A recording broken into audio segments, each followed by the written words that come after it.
收听8月27号的迦南之声，我是世谦牧师平安。我们今天要继续来分享撒母耳记下13章1到6节，心思的战场，谁是我的好朋友？在人生旅途中，我们或多或少都会有好的朋友，但是好朋友是好的朋友吗？所以在箴言今天 RPG 祷告的经文13章20节这样说：跟明智人同行就有智慧，跟愚昧人作伴必受连累。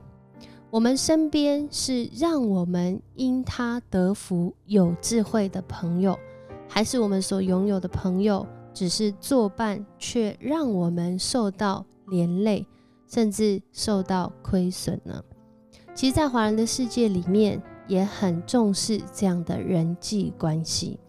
所以这个儒家的这个始祖孔子他就曾经说过，这也是我们在大概国中的时候会读到的他说义者三友，损者三友，有直有量有多闻义矣，有偏僻有善柔有偏佞损矣。在这里讲到的就是一个好的朋友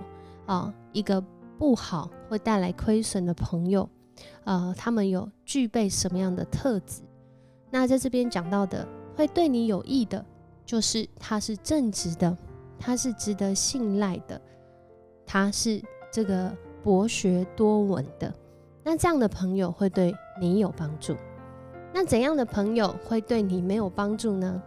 今天讲到的这个经文13章1到6节，有偏僻就是在讲这种好像顺着你的话讲，但是他其实背后的目的当下你不一定知道，可能这最终是要你的命。是不是很像我们最近看到的许多新闻的事件？许多的诈骗会用一个好像对你有利，甚至顺着你的心意，顺着你的欲望，然后好像帮助你，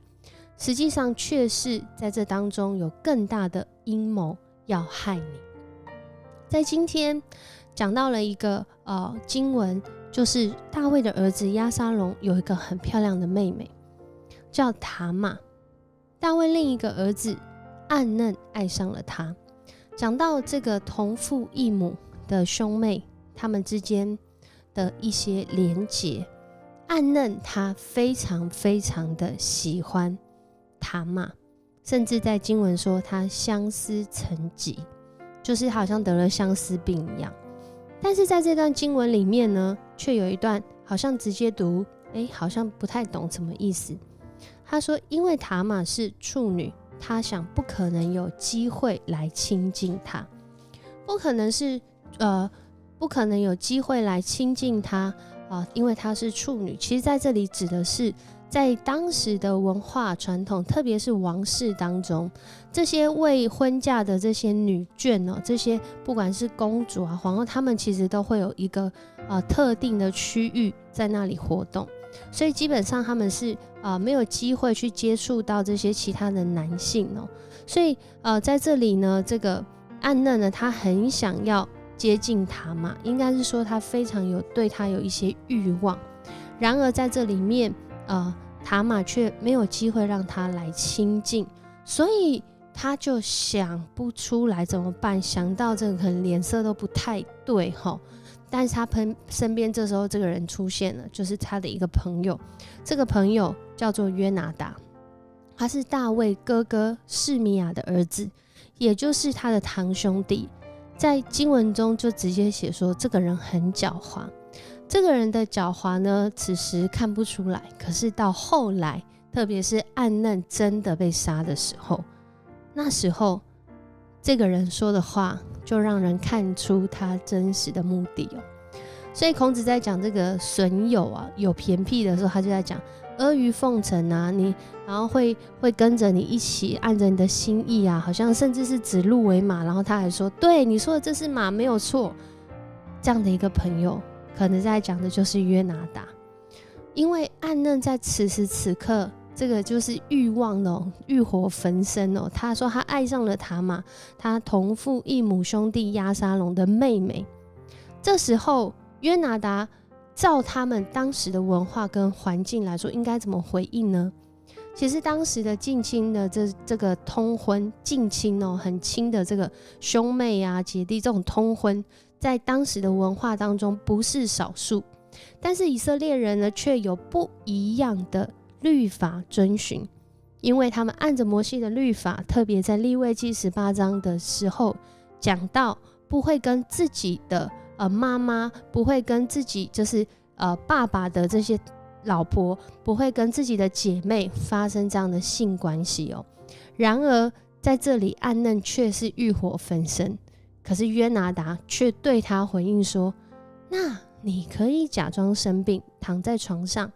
在你父亲来看你的时候，你就要求他，请叫我妹妹塔玛来照顾我，我要她在这里，在我看得到的地方替我烤几个饼，亲自拿给我吃。哇，听完这个话，好像这个欲望有一个出口，而这个出口是一个带来后来很大祸患的出口。暗嫩真的就照着约拿达的话，假装生病躺在床上。然后大卫王去看他的时候，暗嫩就对父亲说，请叫我妹妹塔玛到我这里来，让她在我看得到的地方替我烤几个饼，拿给我吃。他真的就按着约拿达对他的提议来做这个他很想做的事情，但是却是上帝非常不喜悦的事。为什么说不喜悦？因为前面就已经讲到，在利未记18章的时候就已经说到了，以色列他们不同于其他民族，他们遵循上帝当时在这个透过摩西传的律例，就是不可以跟近亲通婚，不可以跟兄弟姐妹发生性关系哦。然而他却是按着他肉体的欲望去行，甚至在没有办法的时候，他的朋友竟然是提供他一个这个接下来要惹上杀身之祸的办法。所以我们要来默想哦，谁是我的好朋友？我们可能要换另外一个问句是，谁是我好的朋友？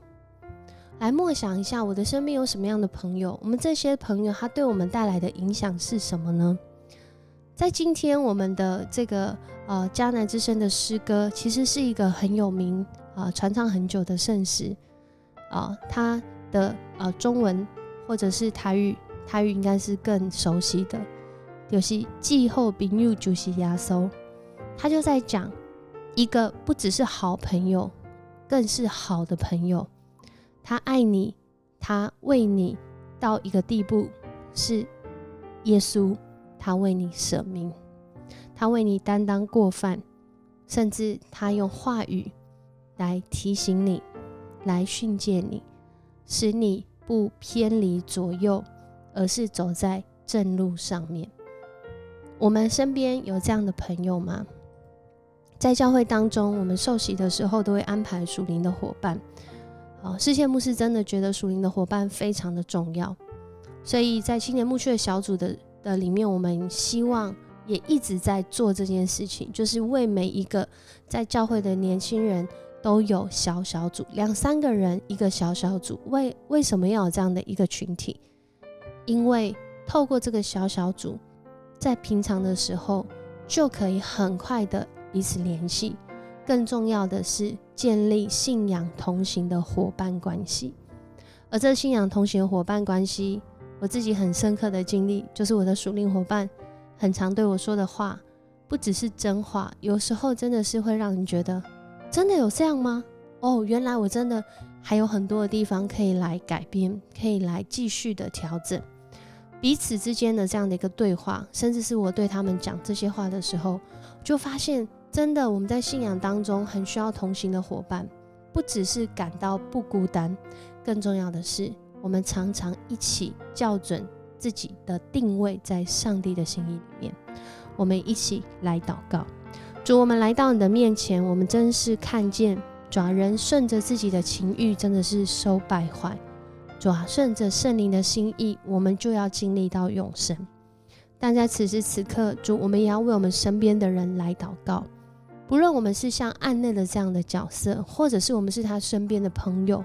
恳求主你帮助我们。主啊，我们先邀请你来做我们的朋友。主，你成为我们的朋友，我们的生命被主你的影响，被主耶稣你来影响，我们的生命就会不一样，我们的生命就会有盼望，我们的生命也不会自己作茧自缚，而是我们的生命会因着你圣灵的带领，不论是我们的欲望，不论是我们的选择，不论是我们的未来，主你一步一步的引导我们走那带来生命的道路。恳求主你也光照此时此刻的我们，当我们在接触身边的人的时候，求主你让我们有辨识的能力，让我们有爱人的能力，更是让我们有行出真理的能力，使我们自己和我们身边的人都因为我们得着益处，荣耀归给你。这样祷告，奉主耶稣的名求，阿们。很高兴跟你一起分享迦南之声，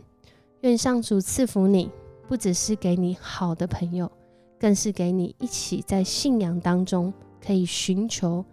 让生命更美好的属灵伙伴。我是诗谦牧师，我们明天见。